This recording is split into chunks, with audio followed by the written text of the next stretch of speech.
Assalamualaikum warahmatullahi wabarakatuh. Saya Kamilah Nasution dari Prodi Ahwal Syakhsiyah ingin menyampaikan makalah yang berjudul Kepemimpinan dalam Organisasi dari mata kuliah Manajemen Organisasi.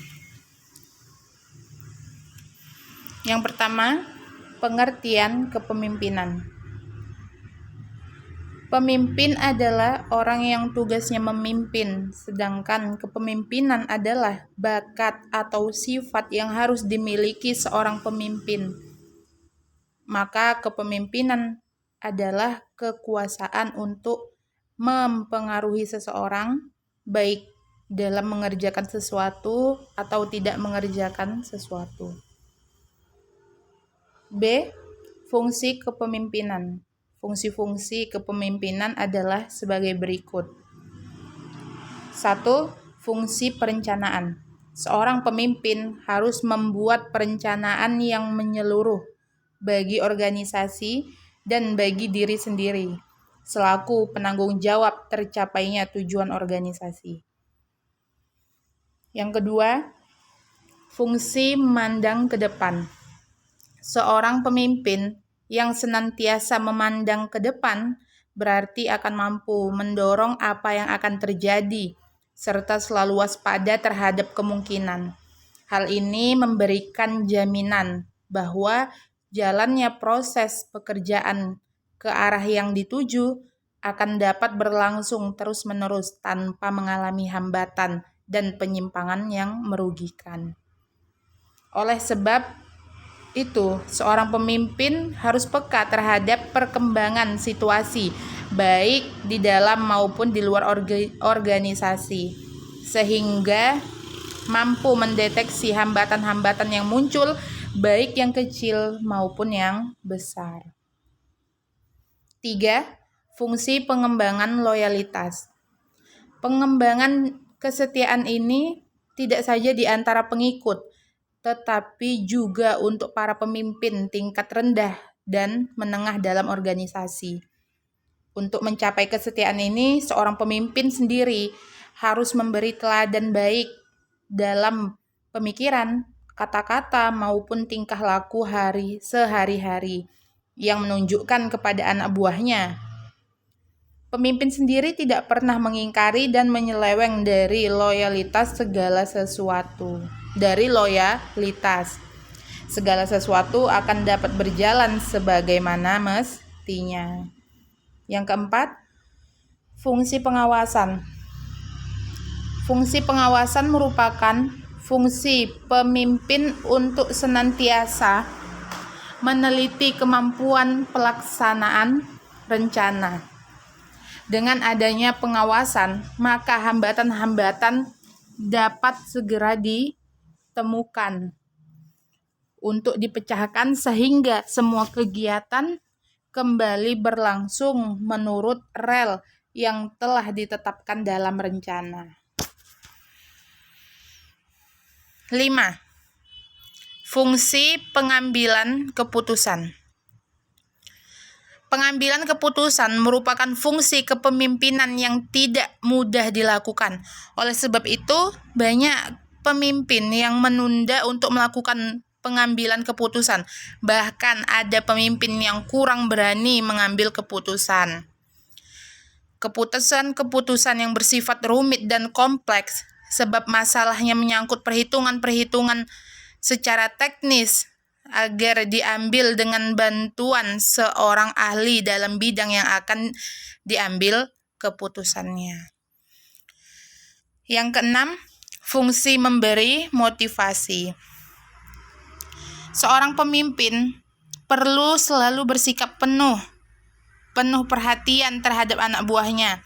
Pemimpin harus dapat memberi semangat, membesarkan hati, mempengaruhi anak buahnya agar rajin bekerja dan menunjukkan prestasi yang baik terhadap organisasi yang dipimpinnya. Pemberian anugerah yang berupa ganjaran, hadiah, pujian, atau ucapan terima kasih itu sangat diperlukan oleh anak buah. sebab mereka merasa bahwa hasil jerih payahnya diperhatikan dan dihargai oleh pemimpin. G. Syarat-syarat kepemimpinan. 1. Syarat minimal. A. Watak yang baik, berarti memiliki budi dan moral. B. Intelijensi yang tinggi. C. Kesiapan lahir dan batin. 2. Syarat-syarat yang lain yang diperlukan, yaitu A. Sadar akan tanggung jawab. B. Memiliki sifat-sifat kepemimpinan yang menonjol. C. Membimbing dirinya dan bawahan dengan asas dan prinsip kepemimpinan. D. Mengenal anak buah. E. Paham mengukur dan menilai kepemimpinan. C. Teori-teori kepemimpinan. A. Leader traits. Sifat-sifat pemimpin. Jadi ada 5 sifat-sifat pemimpin. B. Kepemimpinan situasional.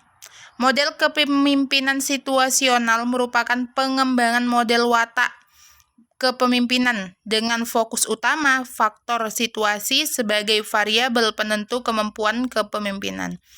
Studi-studi tentang kepemimpinan situasional mencoba mengidentifikasi karakteristik situasi atau keadaan sebagai faktor penentu utama yang membuat seorang pemimpin berhasil melakukan tugas-tugas organisasi secara efektif dan efisien. C.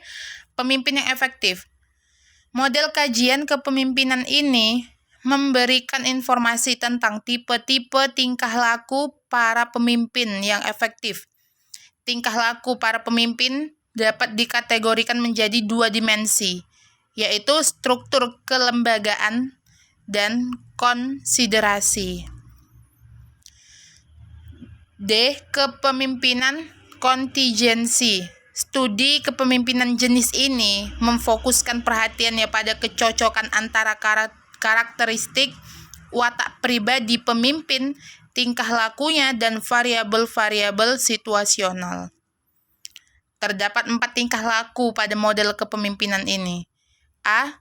Supportive leadership, yaitu menunjukkan perhatian terhadap kesejahteraan bawahan dan menciptakan iklim kerja yang bersahabat. B. Directive leadership, yaitu mengarahkan bawahan untuk bekerja dengan peraturan, prosedur, dan petunjuk yang ada. C. Participative leadership, yaitu konsultasi terhadap bawahan dalam mengambil keputusan. D. Achievement oriented leadership, yaitu menentukan tujuan organisasi yang menantang dan menekankan perlunya kinerja yang memuaskan. E. Kepemimpinan transformasional. Pada hakikatnya, model ini menekankan seorang pemimpin perlu memotivasi para bawahannya untuk melakukan tanggung jawab mereka lebih dari apa yang diharapkan. D. Kepemimpinan efektif. Kepemimpinan berlangsung dalam kehidupan manusia sehari-hari. Kepemimpinan sebagai suatu proses dapat berlangsung di dalam dan di luar suatu organisasi. Kepemimpinan yang efektif merupakan proses yang dinamis karena berlangsung di lingkungan suatu organisasi sebagai sistem kerjasama sejumlah manusia untuk mencapai tujuan tertentu yang bersifat dinamis pula. H. Asas-asas kepemimpinan. Sebagai kata lain, asas-asas kepemimpinan adalah landasan dalam kepemimpinan yang menjadi acuan dalam menjalankan sebuah kepemimpinan, yaitu 1. Takwa kepada Tuhan Yang Maha Esa. 2. Memberi suri tauladan. 3. Ikut bergiat menggugah semangat bawahan. 4. Mempengaruhi dan memberi semangat. 5. Waspada. 6. Tingkah laku sederhana dan tidak boros. 7. Loyal. 8. Sabar, efektif dan efisien. 9. Keberanian. 10. Rela menerima. Prinsip-prinsip kepemimpinan. Prinsip-prinsip kepemimpinan menyentuh seluruh aspek diri seorang pemimpin yang tergambar dari perilaku keseharian pemimpin, yaitu 1. Mahir dalam soal teknis dan taktis. 2. Introspeksi diri. 3. Percaya diri. 4. Memahami bawahan. 5. Realisasi diri. 6. Menjadi contoh yang baik.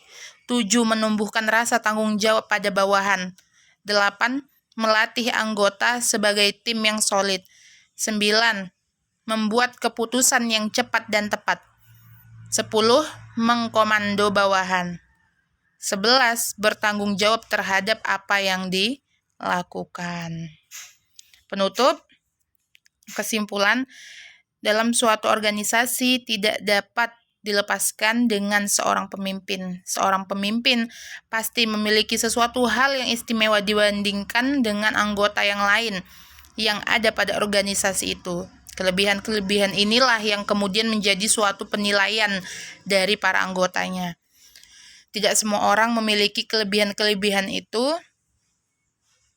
karena ia tidak dapat dibeli, melainkan dari pendidikan dan pengalaman.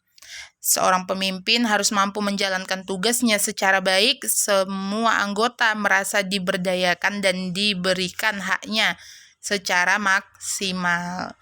Semua rencana dijalankan dengan prosedur yang baik. Itulah beratnya menjadi seorang pemimpin, di mana semua tumpuan dan harapan berada di tangannya. Mungkin cukup sekian apa yang bisa saya sampaikan untuk makalah saya. Apabila banyak kekurangannya, saya minta maaf yang sebesar-besarnya. Saya akhiri. Wassalamualaikum warahmatullahi wabarakatuh.